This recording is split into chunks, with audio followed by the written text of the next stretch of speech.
Hi all, എല്ലാവർക്കും നമസ്കാരം. ഇന്നത്തെ വീഡിയോയിൽ നമ്മൾ സംസാരിക്കുന്നത് ഒരു വയസ്സിന് താഴെയുള്ള കുട്ടികൾ, പ്രത്യേകിച്ച് നവജാത ശിശുക്കളെ കിടത്തി ഉറക്കുമ്പോൾ ശ്രദ്ധിക്കേണ്ട കാര്യങ്ങളാണ്. അപ്പോൾ ബെസ്റ്റ് സ്ലീപ്പിംഗ് പൊസിഷൻ ഏതാണെന്നാണ് ഇന്നത്തെ വീഡിയോയിൽ പറയുന്നത്. ഒരിക്കലും കുട്ടികളെ നമ്മൾ കമിഴ്ത്തി കിടത്തി ഉറക്കാൻ പാടുള്ളതല്ല. നമുക്കറിയാം, അവരുടെ മുഖം അമർന്ന് ശ്വാസം കിട്ടാനായിട്ട് ബുദ്ധിമുട്ടുണ്ടാവും. അത് അവർക്ക് സഡൻ ഡെത്ത് ഉണ്ടാക്കാൻ വരെ കാരണമാണ്.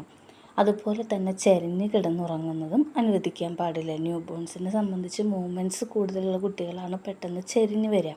അപ്പോൾ അവർ കമിഴ്ന്ന് പോയി കഴിഞ്ഞാൽ അവരുടെ മുഖം അമർന്ന് അവർക്ക് ശ്വാസം കിട്ടാനായിട്ടുള്ള ബുദ്ധിമുട്ടുണ്ടാവും. എപ്പോഴും കുട്ടികളെ നമ്മൾ മലർത്തി കിടത്തിയാണ് ഉറക്കേണ്ടത്. അതെങ്ങനെ? നമ്മൾ പാലൊക്കെ കൊടുത്ത് അവരെ ഗ്യാസൊക്കെ തട്ടിക്കളഞ്ഞ് തോളിലിട്ട് ഗ്യാസൊക്കെ തട്ടിക്കളയണം. അല്ലെങ്കിൽ നമ്മുടെ തുടയിൽ അവരെ കമിഴ്ത്തി കിടത്തിയിട്ട് ഗ്യാസൊക്കെ തട്ടിക്കളഞ്ഞതിന് ശേഷമാണ് നമ്മൾ അവരെ ഉറക്കേണ്ടത്. അതെങ്ങനെ? മലർത്തി കിടത്തി വേണം നമ്മൾ ഉറക്കേണ്ടത്. നമുക്ക് കമിഴ്ത്തി കിടത്തി ടമ്മി ടൈം കൊടുക്കാം. ടമ്മി ടൈം കൊടുക്കുമ്പോൾ നമ്മൾ മുതിർന്നവർ ആരുടെയെങ്കിലും മേൽനോട്ടം വേണം. അത് കൊടുക്കുമ്പോൾ അവർക്ക് ഗ്യാസ് പ്രോബ്ലംസ് മാറാനായിട്ടും അതുപോലെ അവരുടെ തോളിലെ മസിലുകളൊക്കെ കുറയ്ക്കാനൊക്കെ ഹെൽപ്പ് ചെയ്യും.